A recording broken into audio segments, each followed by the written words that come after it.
Hello everyone. Today I'm going to be showing you how to deploy Java apps to Heroku. Uh, Additionally, this is like kind of the extent that I know how to do it for. I know how to do it for like Python and for Java. The Runaway API, if you remember earlier, I just made that with Python. So today I'm going to be showing you how to do it in what is it called? In Heroku, right, with Java. So I have this Java app here. I actually deployed it last year. Um, but it's like you can um, put in like a maximum age and a minimum age for an animal, and it will get you all the the animals that are within that age range.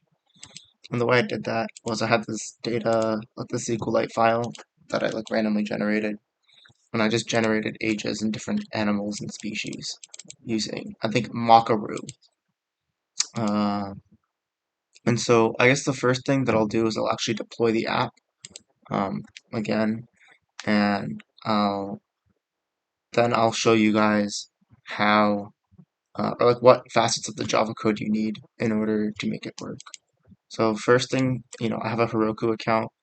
You can see I have the Runaway API here. So I'm just gonna create a new app. It's a great new app. I'll call it CS32 or something like that. And then we'll just create the app. So now it's success. So this is how you can do it with the CLI command line interface. But personally, I don't really like doing it, but it's not that hard. You have to just download this, install it, and then log in and do all this stuff. But I prefer to do it this way, where you connect it to GitHub. So it's already connected to my GitHub repository. So I just need to, I think, copy the Git repo link here, and then search for it. Let me just have to search like zoo or something. Yeah, right, so here we see it has a zoo.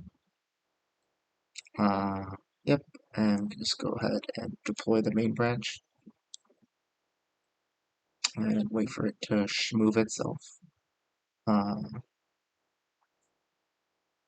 yeah. And I'll just take this time. Yeah, I've never deployed anything with React to Java or to Heroku. I've only done Java and Python. But I did find this like Geeks to Geeks article. Second, uh, where it's like yeah, Heroku React deploy. Yeah. And it like has all this information about how to deploy React. This is actually isn't the Geeks to Geeks article. This is the Geeks to Geeks article. Geeks for Geeks. And so yeah, you can just follow these instructions. But in the meantime, right, so we've deployed our app. And as you'll see, like this is like the same thing, right? It has a different URL.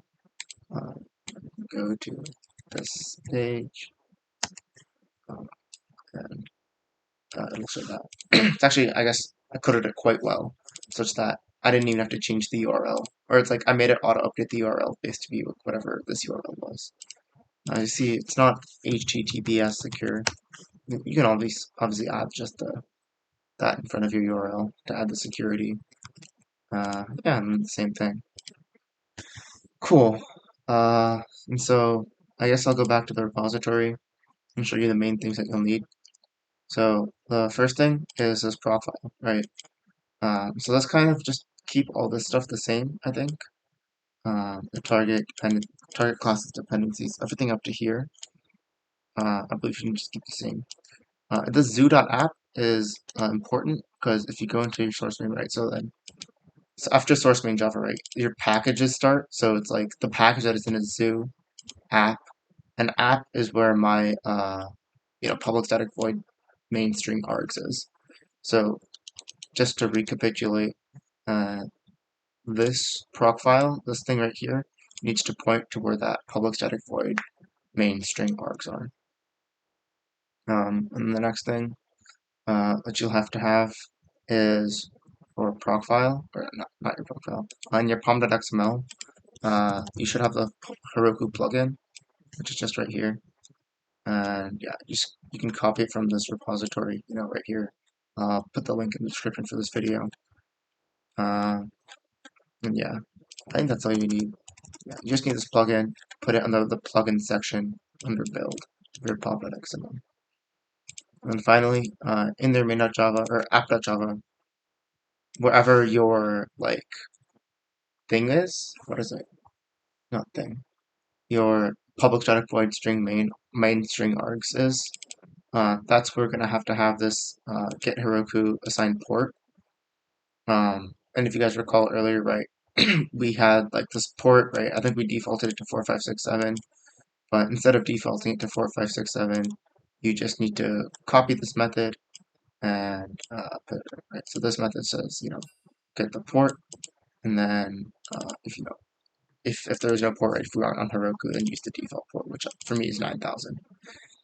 Yeah, just put Spark.port there. Obviously, if you're not using Spark, you're using some other Java framework, just make sure that the port follows this, and should be good to go. Yeah, I think that's everything. Um, yeah, you obviously can look more into the repository to see how it works. If you have any questions, reach out to me. Uh, yep, so if you can look at the pom.xml, app.java, and proc file to understand how to deploy your project in Heroku. Yep, so that's everything for me. Hope this is helpful. If you have any more questions for deploying Java apps to Heroku or Python apps even, let me know. I can help out. Bye-bye.